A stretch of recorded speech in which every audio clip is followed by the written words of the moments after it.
Welcome to the HCI family of podcasts. We're your source for personal, professional, and organizational growth and development. We share our own original research, explore industry trends, and interview executives and thought leaders from across the globe. Join us for practitioner-oriented content around all things leadership, HR, talent management, organizational development, and change management. Maximize your personal and organizational potential with the HCI family of podcasts.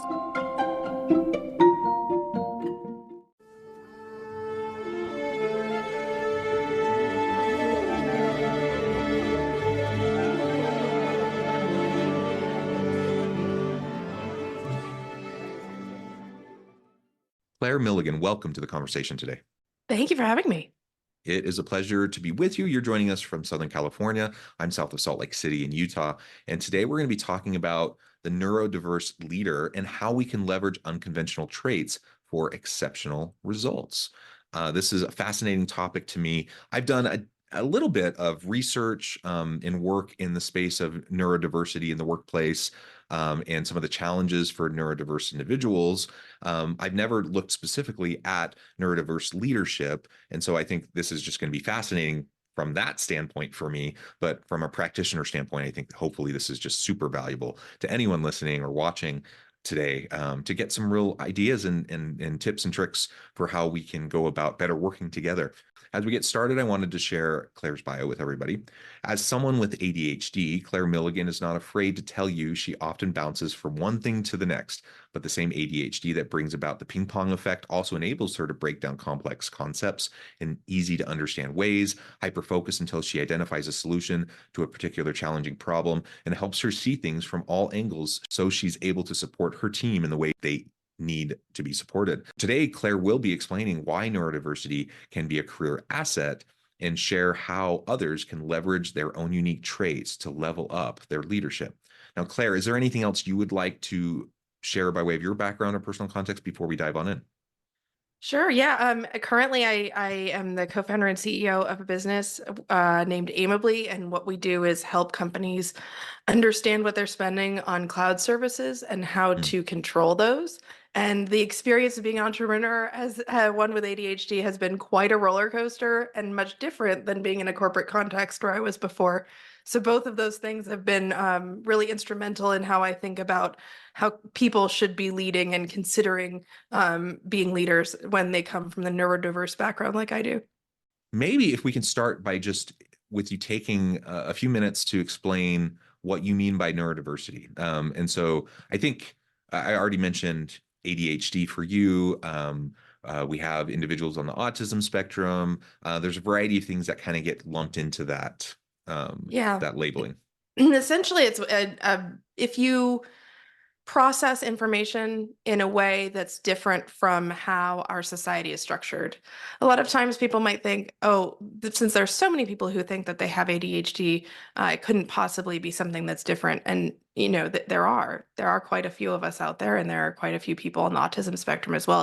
As we understand it better and we grab hold of the more broad range of definitions, that still means that we think slightly differently than how schools are structured, jobs are structured, the way we interact with the world, or the way we're trained as children.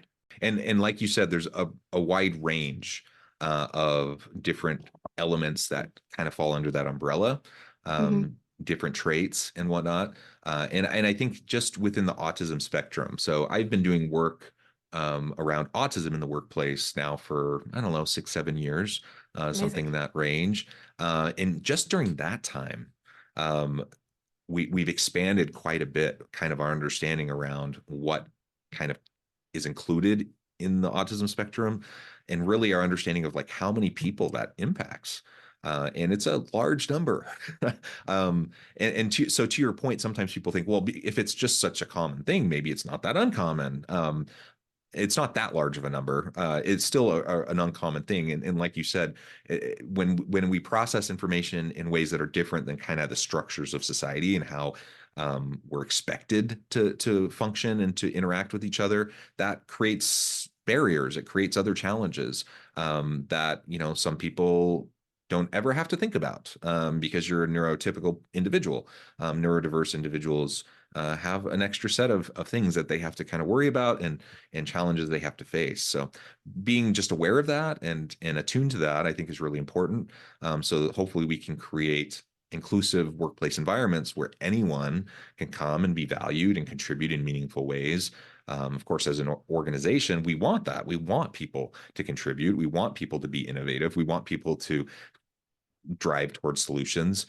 So it's a win-win if we can get out of our own way and kind of challenge perhaps our assumptions and the notions that may not be so accurate. Absolutely. We used to call each other weird, and now we just realize that there's so much more we can add to the conversation from that different perspective. And the truth is, my goodness, aren't we all weird? Oh, Everyone's absolutely.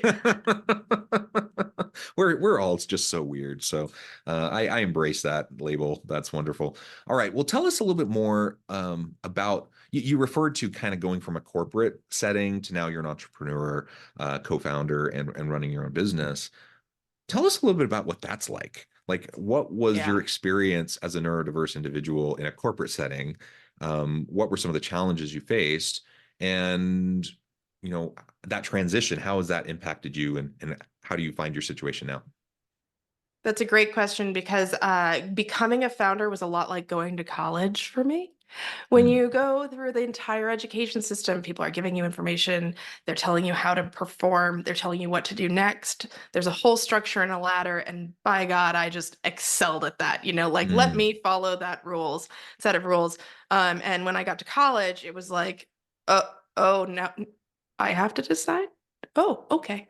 And a lot about transitioning from corporate to being a founder was exactly the same in a way that I don't think I fully prepared myself for. mm, One of the thought leaders in ADHD that I really enjoy following likes to speak about the difference between obeying and creating. And I'm going to mm, put a pin in that, the word obey, because I want to come back to that in just a second. But as a person who can have an exceptional amount of energy towards something, when you have too much towards the decision-making process, it can be very hard to make those decisions without a framework. So mm, the important thing for somebody like me is to create a structure so that we are following and obeying as we have that kind of surge of energy. And at other times when we feel very focused on it, we create that structure. So really the difference between being in a corporate job, the structure exists essentially, and you can mhm. modify it a little bit, but meetings exist in this way and documents are written in this way and all that. Whereas being a founder, you really have to lean into taking the time to create the structure first and then obey it. Because if you start every day saying, well, I guess I'll do something important today, if you're like me, you won't. Unfortunately. The other side of it though is like we talk about the word obey, and there's a really strong kind of counter defiance that is very common in those of us with ADHD because, and actually also on the autism spectrum, because we see a structure and we question it because maybe that structure doesn't work for us. And the structure is necessary for us to succeed. So we need to really challenge it and push it to where it will be something that helps all of us. And so while the concept of obeying a structure is very important, at the same time, we are definitely the people who will question everything. And so that also lends itself to becoming a great founder and just structuring your company in a different way that you think makes sense broader than just you.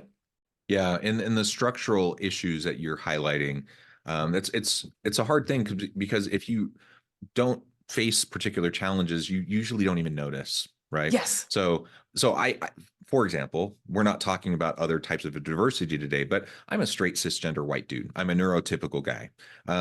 So I go throughout my day, unless I'm really trying to understand and see things from other people's perspectives, I go throughout my day with all my layers of privilege, and I probably won't even recognize like the little things that start to stack up that other people from different backgrounds might have to face on a daily basis, right? I cringe a little bit, when people are saying stuff like, well, I'm a white guy. I worked hard for what I got. I'm not just privileged. I'm like, Yeah. well, I don't question that you work hard.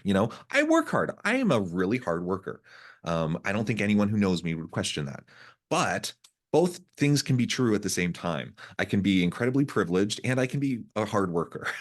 And if I can just recognize that, what that means is at that point, then I can start to recognize some of those things that maybe I take for granted that other people find a little bit more challenging, or they're unnecessary obstacles that other people face.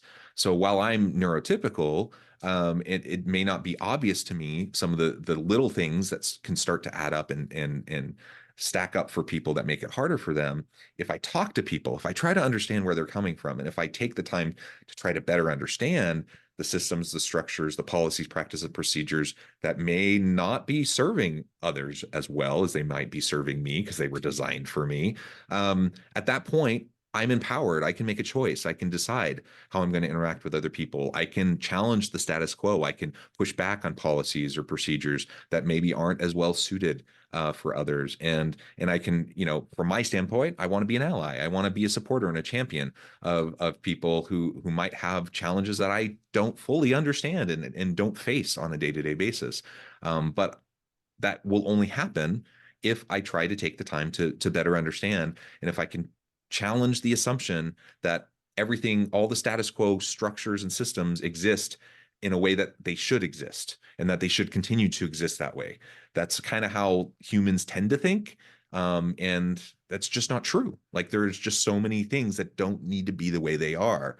And one of the gifts of COVID, for all the challenges that COVID brought us, one of the gifts of COVID was that for the first time for a lot of people, they really started to question, do we really need to do things this way? Why? Just asking that why question again and again and again. Do we really need to? And because of that, we, in a few short years, dismantled at least some of the things that were just unnecessary, that were hindering the way we work together, the way we collaborate, and the way we do business. So, anyways, I'm starting to ramble, but that's kind of as you were talking, that's some of the things that were coming to mind for me. And again, why I just think it's so important for us to take the time to better understand the systems, the structures that may serve us okay, but may not serve others around us as well. I completely agree. And as a leader with teams who follow you, the most important thing to do is to provide them avenues towards success. And part of that has to do with allowing them to bring their whole selves to work, figuring out who their whole selves are, how they will perform well. And that's not saying everybody is a special snowflake that needs kid gloves. That's saying you hired these people for a reason. They have been successful before and they can be successful in the future. And if you're not letting them be successful, that's kind of your fault. Yeah, absolutely. So as you transition from a corporate setting, now you're an entrepreneur, you're a co-founder, and you're working in your own space. You articulated, for you how important it's been to focus on establishing the scaffolding and the structure to support what you need to be successful and to be productive. As an HR person, I often think founders, probably generally speaking, not just neurodiverse individuals, but generally speaking, I think most founders would be it would do them well to spend some time focusing on the systems, the structures, the policies, practice, and So procedures true. before things start to grow and get out of hand, and all of a sudden you're like playing catch up and like trying to get things sorted out. So I'll just say that from the get-go. I think most small businesses, aren't putting enough time and thought into people management issues and those sorts of things. So set that aside for a moment. As you find yourself in that space and you have a different motivation for setting up these systems, right? Because it's just going to help you be more productive. What have you found, as you try to be a leader, so as someone who is neurodiverse, what have you found to be some of the biggest obstacles for you as you're interacting with, or maybe I'm making an assumption, but I'm assuming not everyone you work with on your team are also neurodiverse. So you have neurotypical individuals, how are you leading in that kind of a context where you have different people with different backgrounds and different styles and different ways of making sense of the world? Yeah, I like to think of myself as a person who enjoys like a very deep, tangled knot mess of a problem and to just kind of pick out the threads until I can make it an organized structure. That's something that really drives me, and I could just hyper focus on that for as long as you will let me. So when I think about how we enter different lines of business or how we conquered new problems, I try to take on that first step myself. And I realize that as our company gets bigger, that's going to be my fatal flaw, because if I take on everything myself, that will all fail.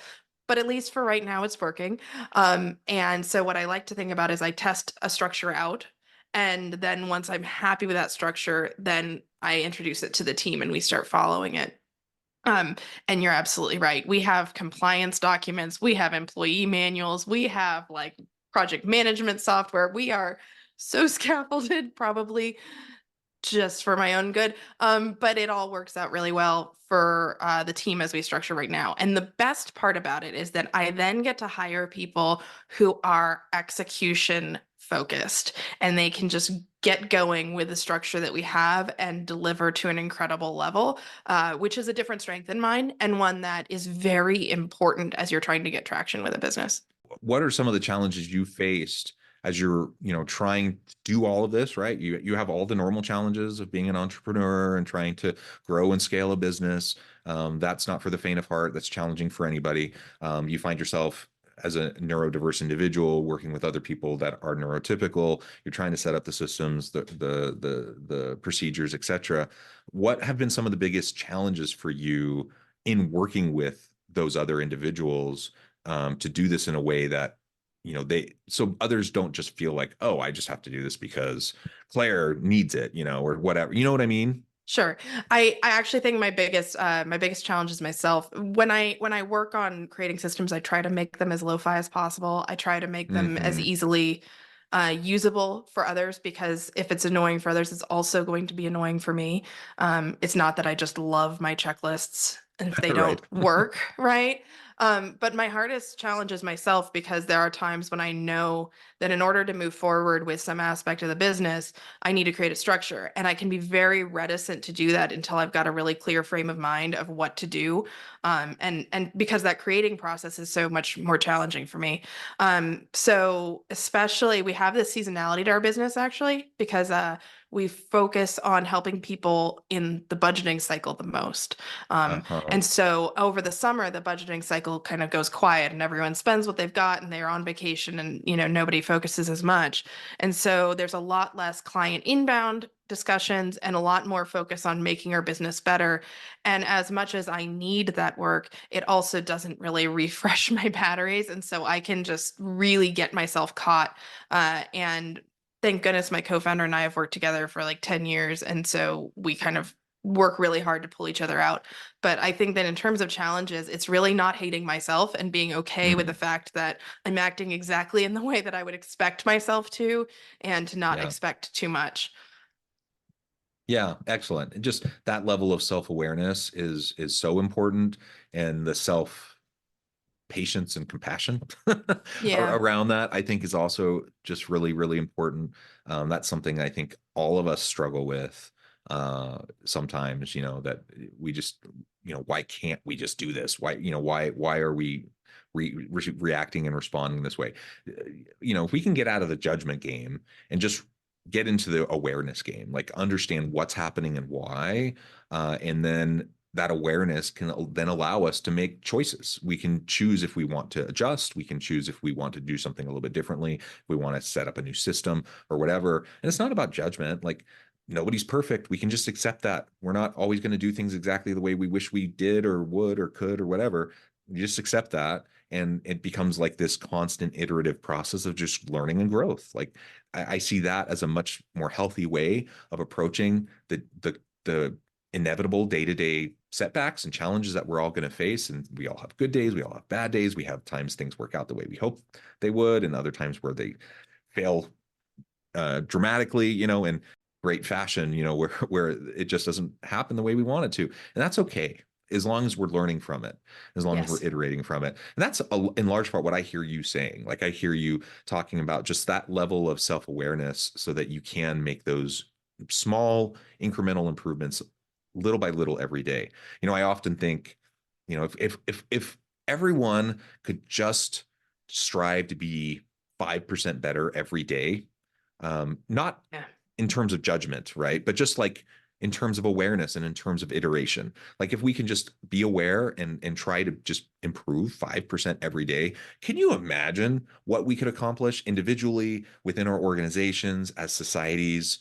What could happen? The potential would be limitless, and so it doesn't need to be this huge thing. Oftentimes we get ourselves overwhelmed by thinking, oh, I need to do a complete systems overhaul. I need to Yeah, wipe myself clean and start fresh or whatever. Like, no, you don't. You just need to try to just do a little bit better every day. And in the aggregate, that makes all the difference in the world.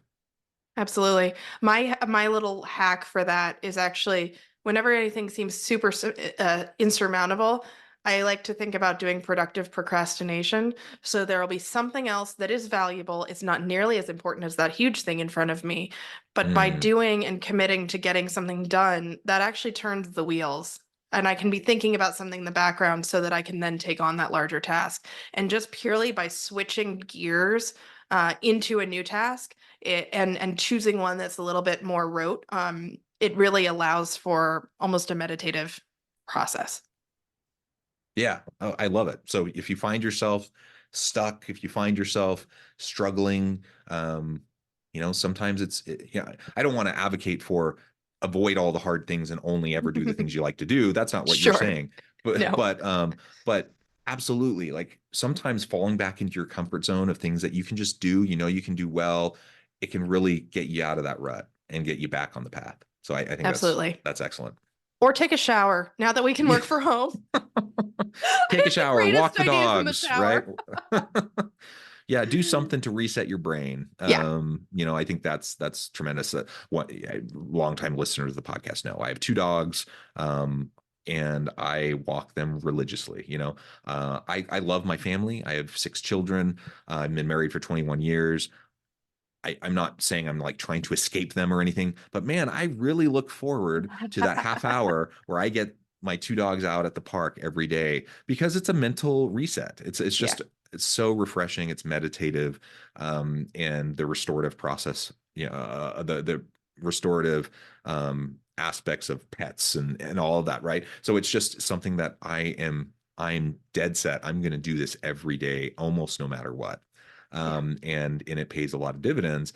We all have those things that we can do. So for some people, it might be walking your dogs. Some people might be taking a nice long shower or a bath, whatever it is for you. Lean into it, give yourself permission to do it, and ultimately, I think we'll all benefit. Well, Claire, I note the time. I need to let you go here in just a minute, but before we wrap things up for today, I wanted to give you a chance to share with the audience how they can connect with you, find out more about your work, your team, and then give us a final word on the topic for today. Sure. Thanks, John, for having me. I can be found on most social sites with the handle Claire Designs. My business is Aimably, AIMABLY. And I am the kind of person that you'll find out there writing some opinionated stuff. So I like being challenged. If you see something I write and it's got an opinion that you disagree with, I would love to hear from you, because I think that's what makes us all better. And that's really where I try to engage even beyond our business and with other people in other ways. So if I leave you with anything on ADHD in particular and neurodiversity and broad, is that we are all a work in progress. Just because you have a diagnosis doesn't mean you're limited. And in fact, it's really important to know that a lot of CEOs actually have ADHD. So Yep. if you've got this diagnosis, you might actually be destined for greatness. There's a lot of positive aspects to it and a lot of positive traits. You've identified some of them for us today. So absolutely don't fall victim to a label. Own your, be proud of who you are and own who you are and lean into those characteristics and aspects that will drive success. Thank you, Claire. It's been a pleasure. I encourage the audience to reach out, get connected, find out more about what Claire can do for you. And as always, I hope everyone can stay healthy and safe, that you can find meaning and purpose at work each and every day. And I hope you all have a great week.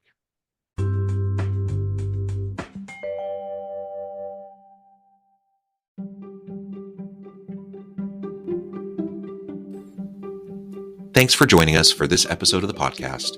We hope you stay healthy and safe, and please join us again soon.